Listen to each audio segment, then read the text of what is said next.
So hey guys, title and thumbnail দেখে তো বুঝেই গেছেন আজকে কোন টপিকে ভিডিও নিয়ে আসছি। তো স্ক্রিনে যে প্রিসেটগুলো দেখতেছেন ওইটি কিন্তু খুবই প্রিমিয়াম প্রিসেট, এইটি কিন্তু আমার নিজের পার্সোনাল প্রিসেট। সো ভিডিওটা শুরু থেকে শেষ পর্যন্ত দেখবেন, না হলে কিন্তু আপনারা জিপ ফাইলটি আনজিপ করতে পারবেন না। তো জিপ ফাইলটি আনজিপ করার জন্য কিন্তু পাসওয়ার্ডের প্রয়োজন। তো আমি এই স্ক্রিনে 2 সংখ্যা করে 4 বার শো হবে 8 ডিজিটের পাসওয়ার্ড। আপনারা ওই পাসওয়ার্ডটি কালেক্ট করে জিপ ফাইলটি আনজিপ করবেন। আর জিপ ফাইলটি কিভাবে আনজিপ করবেন আমি এই ভিডিওতেই দেখাই দিব। তো ভিডিওটা শুরু থেকে শেষ পর্যন্ত দেখার অনুরোধ রইল।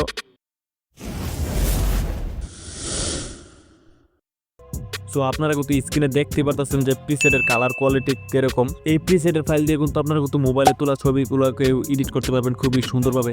আরেকটা বিষয় হলো যে আমি এত কষ্ট করে ভিডিও বানাই, বাট আপনারা অনেকজনই সাবস্ক্রাইব করেন না চ্যানেলটাকে। তো অবশ্যই আপনারা চ্যানেলটাকে সাবস্ক্রাইব করে দেবেন। জিপ ফাইলটি আনজিপ করার জন্য আমার চ্যানেলের ডেসক্রিপশন বক্সের লিঙ্ক দেওয়া থাকবে গুগল ড্রাইভের, আপনারা ওইখান থেকে ডাউনলোড করে নেবেন। তো যারা ফটো এডিটিং শিখতে চান বা ফটো এডিটিং করাতে চান তারা আমার স্ক্রিনে দেওয়া হোয়াটসঅ্যাপ নাম্বার আমার সাথে যোগাযোগ করবেন।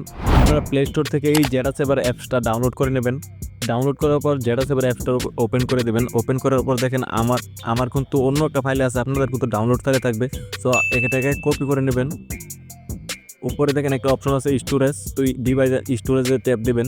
ট্যাপ দেওয়ার পরে অ্যান্ড্রয়েডে ট্যাপ দিবেন, তারপর ডাটা, তারপর লাইটরুমে, তারপর নিচে ফাইলস, তারপর ডকুমেন্ট, তারপর 00 অপশনটা দিবেন, তারপর দিবেন প্রোফাইলস, তারপর সেটিংস, নিচে ইউজার স্টাইলস, তারপর এখানে থেকে নিচে পেস্ট করে দেবেন। পেস্ট করে দেওয়ার পর নিচে চলে আসবেন। আপনার ফাইলটা যে জায়গার মধ্যে আছে আপনি ওই জায়গায় চলে যাবেন। তো ফাইলটা আমার মনে হয় উপরে, এই ফাইলটা কিন্তু এখানে ফাইলটা চলে আসছে। তো এটার মধ্যে একটা ট্যাপ দিয়ে দেবেন।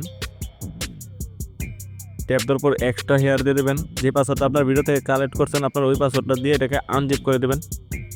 তারপর এটা কিন্তু রিপ্লেস দিয়ে দিবেন। রিপ্লেস দেওয়ার পর দেখেন সাকসেসফুল হয়ে গেছে। তো এটা কিন্তু আমার হয়ে গেছে। এখন আমি লাইটরুমে যদি যাই দেখবেন যে লাইটরুমে কিন্তু আমার ফাইলটা চলে আসছে।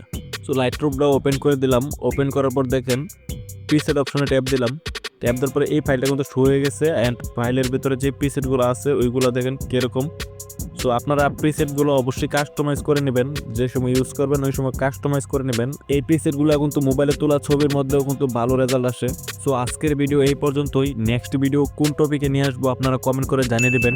আর চ্যানেলটাকে সাবস্ক্রাইব করে পাশে থাকা বেল নোটিফিকেশন অন করে দেবেন।